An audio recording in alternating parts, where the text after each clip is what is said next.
એટલે ગુસ્સો વ્યક્ત કરવાનો જ છે, પણ જ્યારે તમે તમારા સર્વાઈવલ મોડમાંથી બહાર આવી જાઓ. અબોલા લેવા એ પણ એગ્રેશન છે. એવું છે કે જ્યારે તમારા હૃદયના ધબકારા 120ની ઉપર જાય, ઓર 120 નહીં 100ની ઉપર જાય, ત્યારે તમારી દલીલોમાં તર્ક નથી રહેતું. સોસાયટી તો એક રીતે વર્ક નથી કરતી બેટા. તમારા ગુસ્સાથી સોસાયટી બદલાશે એવું લાગે છે તમને? હા, તો કેટલા બધા લોકો જેલમાં છે, એને બદલી ન નાખ્યું સોસાયટી. ઇમોશનલ હાઈજેકિંગ કહેવાય.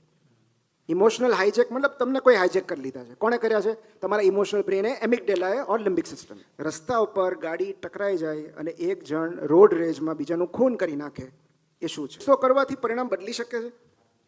ગુસ્સો એટલા માટે છે કે ભાઈ સામેવાળા વ્યક્તિની કઈ એવી વાત આપણને નથી ગમી અને હું એનાથી વિરુદ્ધ છું એ દર્શાવવા માટે હવે હું સારા શબ્દોનો ઉપયોગ કરીશ તો એ વાત થઈ શકે, સામેવાળાને એનો અસર ન થાય. Very very nice question.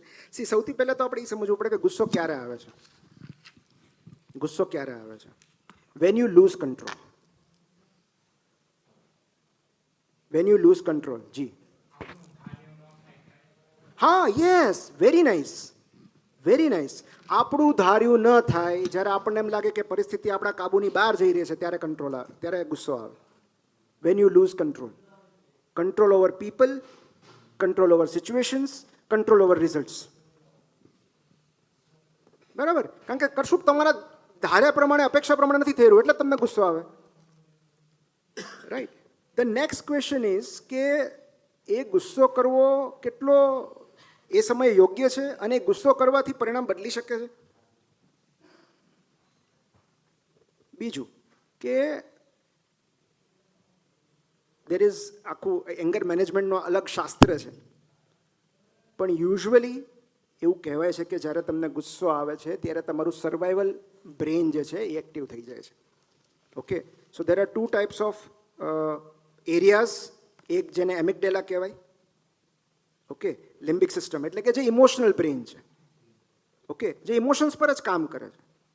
રસ્તા ઉપર ગાડી ટકરાઈ જાય અને એક જણ રોડ રેજમાં બીજાનું ખૂન કરી નાખે, એ શું છે? પ્રાણી વૃત્તિ જ છે ને.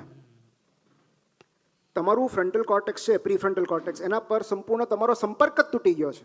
તમે રેશનલી વિચારી જ નથી શકતા. તમે માત્ર ઇમોશનલ બ્રેનના આધારે તમે કર્મ કરી નાખ્યું. કોઈને કહેવાનું હોય, મારવાનું હોય, ખૂન કરવાનું હોય, વોટેવર. એ ઇમોશનલ મોમેન્ટમાં એને ઇમોશનલ હાઈજેકિંગ કહેવાય. ઇમોશનલ હાઈજેક મતલબ તમને કોઈ હાઈજેક કરી લીધા છે. કોણે કર્યા છે? તમારા ઇમોશનલ બ્રેને, એમિગડેલાએ ઓર લિમ્બિક સિસ્ટમ. તમને ખબર જ નથી મોમેન્ટમાં તમે શું કરો છો. તમારા અને પ્રાણી વચ્ચેનો કોઈ ભેદ જ નથી રહેતો, કારણ કે હ્યુમન ત્યાં તો અલગ થાય છે, કારણ કે એ રેશનલી વિચારી શકે છે, લોજિક છે, એમ્પથી છે, પણ એ બ્રેન સાથે ત્યારે સંપર્ક જ તૂટી ગયો હોય છે. અને ધ બેસ્ટ વે કે તમે પ્રીફ્રન્ટલ કોર્ટેક્સને મેદાનમાં લાવો, એને એક્ટિવેટ કરો, is to buy some time. અને એટલે ગાંધી બાપુને બધા કહેતા કે ઊંધેથી 10 ગણો, પાણી પી જાઓ. આ સમય લેવાની વાત છે માત્ર. એક બહુ સરસ ટેકનિક છે જેને બનાના ટેકનિક કહેવાય. આ ઘરમાંય કામ લાગશે. કે જ્યારે પણ પતિ પત્ની વચ્ચે ઝઘડો થાય, અને એમાં એવું છે કે જ્યારે તમારા હૃદયના ધબકારા 120ની ઉપર જાય, ઓર 120 નહીં 100ની ઉપર જાય, ત્યારે તમારી દલીલોમાં તર્ક નથી રહેતું. There is no logic. પછી તમે ગમે એમ એલફેલ બોલવા માંડશો, પછી ફ્લાઇટ ઓફ આઈડિયાઝ આવે, પછી જૂની જૂની વાતો આવે. તે દિવસે તમે આમ કર્યું હતું, એને તો આની સાથે કંઈ સંદર્ભ જ નથી, મૂળ વાત જ ભૂલી જાઓ તમે. પછી પર્સનલ એટેક શરૂ થાય. તમે છે ને આવા જ છો. મૂળ મુદ્દો તો સાઈડમાં રહી ગયો છે. તમે આવા છો, તમારા ફેમિલી આવું છે, તમારા મમ્મી આવા છે. બરાબર? આ પર્સનલ એટેક ક્યારથી શરૂ થયા? જ્યારે તમારું ધીરે ધીરે ઇમોશનલ હાઈજેકિંગ શરૂ થઈ ગયું છે. You are losing control or you are losing contact with the reality. Prefrontal cortex ધીમે ધીમે ગુડ બાય કહી રહ્યું છે તમને. તમે માત્ર તમારા એમિગડેલાના સહારે આગળ વધી રહ્યા છો. Now it is a very dangerous situation.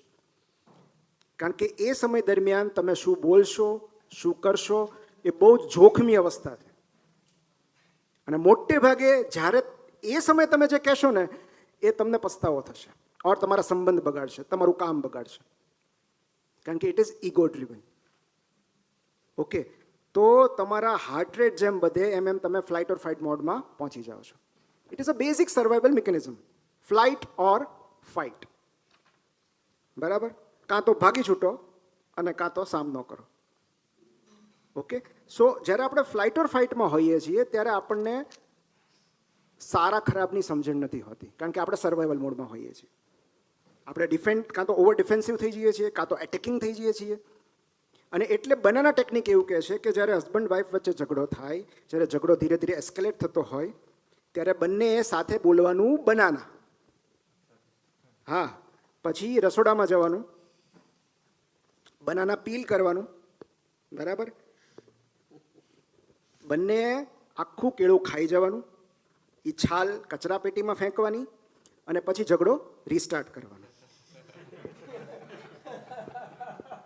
Okay, તો ફાયદો શું થાય છે આના? એની પાછળ લોજિક શું છે કે આટલા સેકન્ડ્સનો તમે ટાઈમ લીધો, એ દરમિયાન તમારું પ્રી ફ્રોન્ટલ કોર્ટેક્સ તમને થોડુંક ગાઈડ કરશે કે ભાઈ જવા દે, નથી બોલવા જેવું. બરાબર? અથવા કોઈ કહે કે પાણીનો ગ્લાસ, મતલબ પાણી પી લો, એક ગ્લાસ પાણી પી લો, તો એક ગ્લાસ પાણી કેમ પીવાનું કહે છે?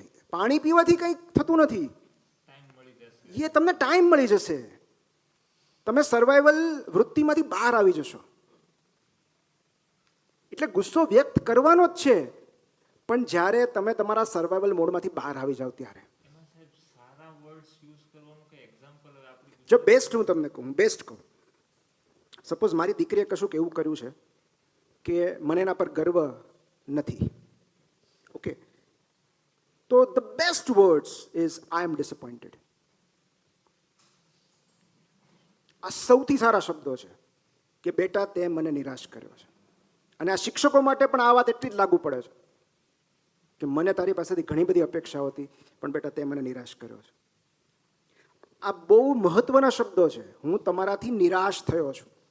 સામેવાળી વ્યક્તિ સાહેબ ઈ નિરાશાને એટલું મોટી વસ્તુ સમજે ત્યારની વાત છે ને. હવે ફેમિલીમાં એકબીજાના ઇમોશન્સને સમજી શકતા હોઈએ, બચ્ચાઓને એમ થાય કે નહીં મા બાપ નારાજ થઈ જશે, એ મારી માટે બહુ મોટી વસ્તુ છે. પણ આમ બીજા લોકો સાથે ફેમિલીની બહાર આપણે ગુસ્સો દર્શાવવાનો એવો મોકો મળે અને આપણે એને એમ કહીએ કે ભાઈ હું તારાથી નિરાશ છું, તો એમ કે ભલે તું નિરાશ થઈ જાય.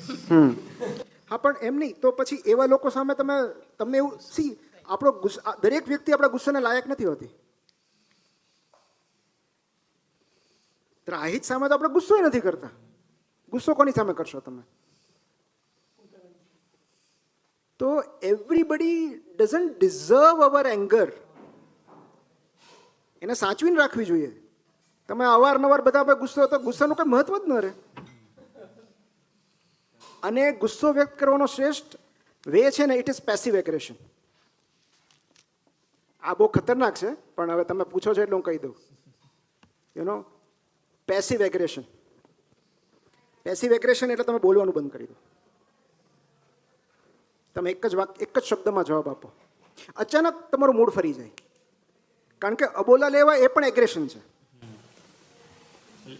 વર્ડ સાથે એક્સપ્રેશન પણ બહુ અગત્ય છે ને, કે તમે એક્સપ્રેશન, તમે નારાજ છો, તમે દુઃખી છો, એ તમે સારી ભાષામાં પણ વ્યક્ત કરી શકો. એની માટે કુહાડી લઈને પાછળ પડવાની જરૂર નથી હોતી. બટ સર, સોસાયટી તો એવી રીતના વર્ક નથી કરતી ને. સોસાયટી તો એક રીતે વર્ક નથી કરતી બેટા. તમારા ગુસ્સાથી સોસાયટી બદલાશે એવું લાગે છે તમને? નહીં, સોસાયટી તો નહીં. તો કેટલા બધા લોકો જેલમાં છે, એને બદલી ન નાખ્યો સોસાયટી. ગુસ્સાથી ક્યારેક કશું બદલાતું નથી. એક શ્રેષ્ઠ ઉદાહરણ છે એના માટેનું, એક શ્રેષ્ઠ ઉદાહરણ છે, કીધું એટલે કહું છું. હા, કે તમે બસની અંદર બોર્ડ લગાવ્યું હોય બહાર, અને બિચારાને વાંચતા ના આવડતું નહીં, કંડક્ટરને જઈને પૂછે કે ક્યાં જાય છે બસ સાહેબ? તો આંધળા ભાળતો નથી, આગળ બોર્ડ માર્યું છે એવું કે. એની બદલે એ જ કંડક્ટર એમ કે સાહેબ અમદાવાદ જાય છે. ગુસ્સો. એટલે બેટા જેમ જેમ તમે આગળ વધશો ને લાઈફમાં, તમને સમજાતું જશે કે ગુસ્સાથી એક કે કામ પાર નથી પડતા. સાહેબ સોરી, મને માફ કરજો. તમે મને લાગે છે તમારો કંઈક સેમિનાર હું સાંભળતો હતો, તમે કીધા કે યુનાઇટેડ સ્ટેટની વિઝા માટે તમે ગયા અને કડવો અનુભવ થયો તમને. કોઈ રિક્ષાવાળો હતો કે કોઈ ખબર નહીં ટેક્સીવાળો હતો, એ તમને ગોળ ગોળ ફેરવીને લાવ્યો અને હતું એ બાજુમાં મુંબઈમાં. યસ. તમને એ વખતે એમ થયું કે આને એક તમાચો મારી દઉં. સાહેબ તમે તમાચો કેમ ન માર્યો? ના સી એનું કારણ છે કે એ વ્યક્તિ પાસેથી એ જ અપેક્ષા હોય. મને ગુસ્સો ક્યારે આવે? જ્યારે મેં તમારી પાસેથી બહુ બધી અપેક્ષાઓ રાખી હોય તો મને એમ થાય કે યાર આ તો મારી અપેક્ષા પ્રમાણે નથી વર્તતું. તો એક સામાન્ય માણસ પાસેથી એ જ અપેક્ષા હોય ને. ના, પીવા કરતાં મને એવું લાગ્યું કે એ માણસ જ્યારે તમે સામેવાળાની પરિસ્થિતિ સમજો ને કે એ માણસને સવારથી બોણી નહીં થઈ હોય, એને કોઈ પેસેન્જર જ નહીં મળ્યું હોય, and I could B his first and last passenger. એટલે કદાચ એણે મારી પાસેથી થોડા વધારે પૈસા એક્સટ્રેક્ટ કર્યા. ફાઇન, નો પ્રોબ્લેમ, ચલો એનું ઘર ચાલે છે ને, નો પ્રોબ્લેમ. ભલે તમને ચીટ થયાની ફિલિંગ આવે કે એણે છેતરપિંડી કરી તમારી સાથે, પણ એટ ધ સેમ ટાઈમ સામેવાળી વ્યક્તિ આવું શું કામ કર્યું? ઓકે. અને બીજું કે ગુસ્સો કરવાથી અમુક રિક્ષાવાળા દરેક પ્રામાણિક કોઈ વ્યક્તિ પ્રામાણિક છે અહીંયા તો લખેલું હોતું નથી. ઓકે. સો લોકો પર ભરોસો કરવો કે નહીં એ જાણવાનો શ્રેષ્ઠ રસ્તો એ છે કે એકવાર ભરોસો કરી જુઓ. 10માંથી 8 વાર એ સાર્થક કરશે તમારો ભરોસો. 2 લોકો નહીં પણ કરે, એના કારણે બાકીના 8ને તો દંડ ન કરવો. કારણ કે આ જગતમાં ખરાબ લોકો કરતાં સારા લોકો અનેક ગણા વધારે. હા, એવું બને કે તમે ટોક્સિક લોકોના સર્કલમાં ઘેરાઈ ગયા હો, સ્ટક થઈ ગયા હો, એટલે તમે એટલા એવા જ લોકો સામે મળતા હોય. પણ હકીકતમાં there is a very good book, Good Life, Good Vibes. So as you change your frequency, તમે નવા નવા લોકોના સંપર્કમાં આવશો. એવા અદ્ભુત લોકો, છેલ્લા 1-2 વર્ષમાં હું એવા લોકોના સંપર્કમાં આવ્યો છું જેને આશીર્વાદ કહી શકાય, એવા લોકો. અને મને એમ થયું કે જીવનના 42 વર્ષ સુધી હું આવા લોકોને કેમ ન મળ્યો? પણ કારણ કે હું એમને લાયક નહોતો બન્યો. હું એવી ફ્રિક્વન્સીમાં હતો કે જ્યાં એ લોકો બહુ ઉપર હતા. તો જેમ જેમ તમે તમારું સરાઉન્ડિંગ્સ ચેન્જ કરો છો, તમે નવા લોકોને મળશો અને તમને ખ્યાલ આવશે કે આ જગતમાં અદ્ભુત કહી શકાય એવા લોકો છે. કેટલું સેવા કાર્ય કરે છે, કેટલો પરોપકાર કરે છે, કેટલી મદદ કરે છે લોકોની. અને આવા લોકો છે એટલે જગત ચાલે છે. બાકી જો આપણે ઝેરીલા લોકો એવા કહીએ તો ક્યારનું બધું વિનાશ થઈ ગયો. Okay. So you can express your anger in a very polite way, but in a very effective way. Okay. જેથી કરીને તમે તમારી વાત, તમારી નારાજગી, તમારું દુઃખ, તમારું ડિસઅપોઇન્ટમેન્ટ ચોક્કસ વ્યક્ત કરો. એ પી નથી જવાનું. પણ એટ ધ સેમ ટાઈમ અને એવા જ લોકોને કન્વે કરવું જે મહત્વના હોય, જેમને તમારી નારાજગીથી, ગુસ્સાથી, નિરાશાથી કાંઈ ફેર જ નથી પડતો. એની સામે ગુસ્સો વ્યક્ત કરીને તમે શું કરશો? જેને તમારી સંવેદનાથી, તમારી વેદનાથી કાંઈ ફેર જ નથી પડતો, એ તો સ્ટ્રેન્જર ન થયું. યોર લવ્ડ વન્સ એને જ કહેવાય ને કે જે તમારી પીડા સાથે જોડાયેલા હોય, તમારી નિરાશા સાથે જોડાયેલા હોય, જે તમારા દુઃખ સાથે જોડાયેલા હોય. તમને દુઃખ થાય છે એ જાણીને એમને દુઃખ થાય.